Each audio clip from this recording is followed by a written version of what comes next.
Bitcoin price action has been pretty exciting over the past few weeks, but let's have a look at what's really happening on chain to understand what might happen next for BTC.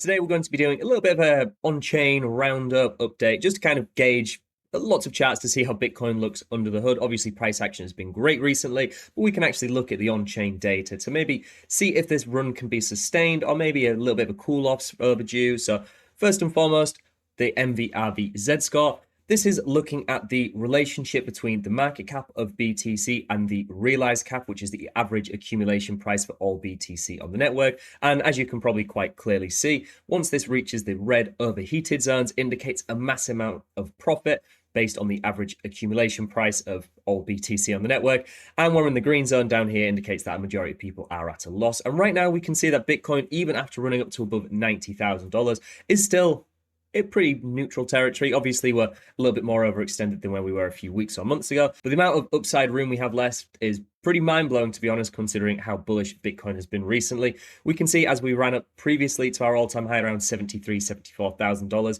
we were at higher levels than we currently are today. So this definitely means that we still have a huge amount of room to the upside, and especially looking at scores around 3 that we are today. Even in the previous cycle, we saw a double top, so that kind of muted the upside potential that we saw. We still saw an MVRV Z score of 7, so looking at previous ones where we had over a 9 or a 10, for example, we may only be about a third of the way, hopefully, of our upside room left to go according to this. And looking at the realized prices, which is currently about $34,000, what we can do is remove the Z score and look at the raw MVRV values and still see that, again, we are about 2.63 times that average accumulation price. So if we were to reach something like we reached in the previous cycles, which is about a 5, 6, 7, even 10, a 10x on our realized price around $34,000 would see a Bitcoin price of $340,000. So is that realistic? Who knows? But all it indicates is that we still have lots of room to go according to this metric.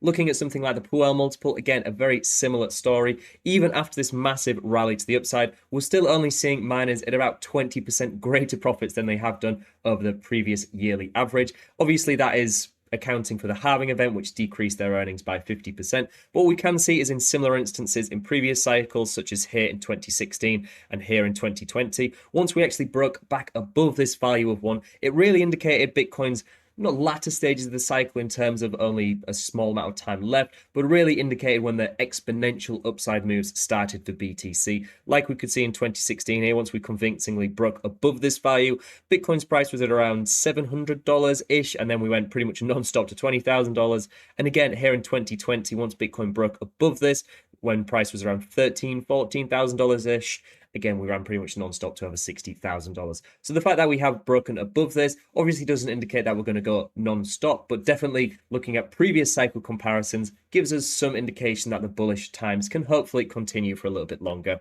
And looking at the NUPL as well, the net unrealized profit and loss, this indicates that we're still not even close to the euphoria area, so definitely plenty of room left. This is just, again, looking at the realized price, but almost mapping out sentiment and quantifying that psychology of our investors. So we can see, again, all looking very healthy, very normal. And one of the great ones that we're looking at is the 1-year HODL wave. And what we can see from this chart, which is the percentage of BTC which hasn't moved in at least a year, this is currently sitting at around 64%, but this is still higher than the highest point we saw in any previous cycle for BTC. So for example, here in 2020, before this even started decreasing, the highest value was only about 63.5%. So really, even now, Bitcoin still isn't seeing a huge amount of longer term holders begin to realize any profit, begin to actually start taking profit on their positions. Obviously, this has decreased slightly from our high of around 70%, but there is still a huge amount of room left to go in terms of Bitcoin changing hands from longer term, more experienced traders to these new market participants. And a good way we can also quantify that is by looking at the long-term holder supply. If I just remove the BTC price so it's a little clearer to see, we can see that even now, as Bitcoin has rallied probably $30,000+, there's only been a few 100,000 BTC that have changed hands from long-term holders to new-term holders.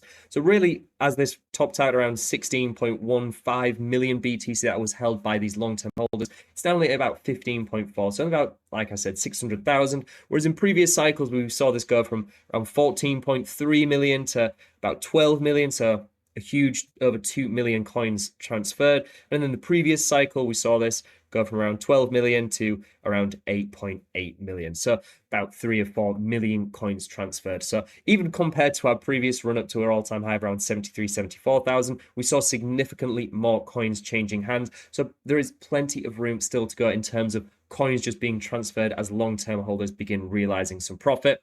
And a good way, again, we can quantify that is by looking at something like the HODL ratio, which is actually getting slightly overheated as this comes up to levels not too dissimilar to what we saw in the previous cycle peaks.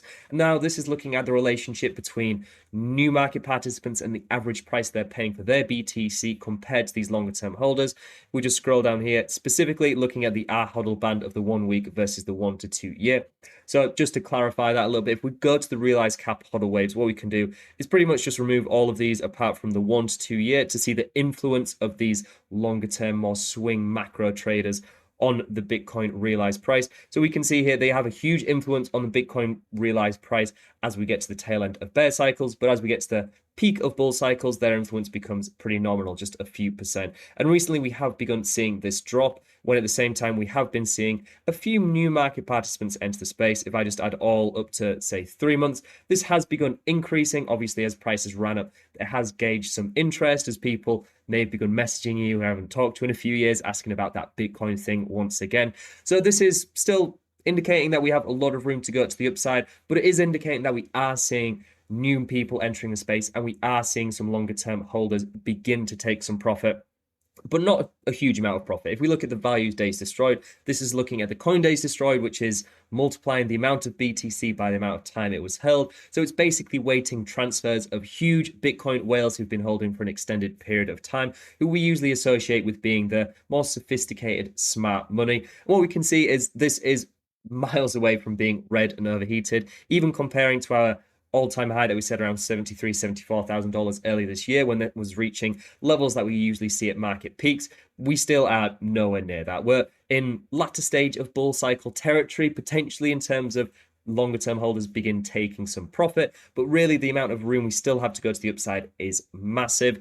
Although we can look at something like the active address sentiment indicator, which is looking at the amount of network users in relation to the price increase that we've seen. And if we just zoom in, we have actually seen this go above this upper deviation band, which potentially indicates that while price has rallied and this has been influencing some new addresses being created as new people enter the space, we haven't maybe seen enough new market participants to sustain this move indefinitely. Of course, no move can go on forever, but we have maybe seen a little bit of a divergence in price and the actual underlying network activity that would support that bullish price action. But this is just looking short term, which obviously many things can happen short term, but overall medium and long term, things are still looking very, very bullish. Obviously, there's a little indication that we are seeing some profit taking, so it's not like Bitcoin is still in the early stages of the cycle. We are in that phase now where some people are realizing some profit, but really it's still nominal. We're not seeing a huge amount yet, so hopefully we still have plenty more upside to go. Also, if you haven't already, please don't forget to like this video, subscribe to the channel and turn on notifications to ensure you're receiving all of our content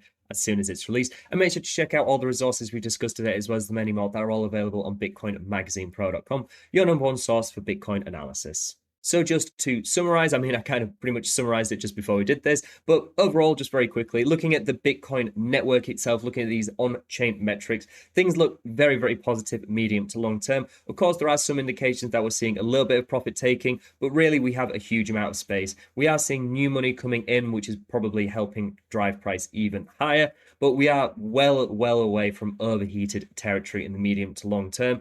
One thing we do need to really make sure of is even when we start to see some euphoric posts all over social media, once we see Bitcoin rallying to even higher highs and new money flooding in saying it's going to go to $500,000, $600,000, $700,000, focus on these charts, look at the data. If the smart money is selling, follow that smart money. Don't try and overcomplicate things. Don't try and be a hero and sell everything at the absolute peak. Just take the bias out of it, take the emotion out of it, follow some very simple metrics like these and take action. Make a strategy now and stick to it regardless of what happens in price and regardless of what you're feeling at that time. If you like this video, then please visit bitcoinmagazinepro.com, where our analytics help you to cut through the noise to make informed, data-driven decisions about Bitcoin, with over 150 live chats, personalized indicator alerts, in-depth crypto industry reports, API access, and more, all for a fraction of the standard industry price. And let me know what your thoughts are on the current on-chain health of the network. Do you think Bitcoin still has plenty of room to go to the upside, or do you think that this big, massive rally that we've seen recently is going to be a bulk of what we see for the remainder of this bull market? I don't think that, but let me know what your thoughts are down below and on social media. I look forward to reading and replying to them. Thank you all very much for watching, and I'll see you in the next one.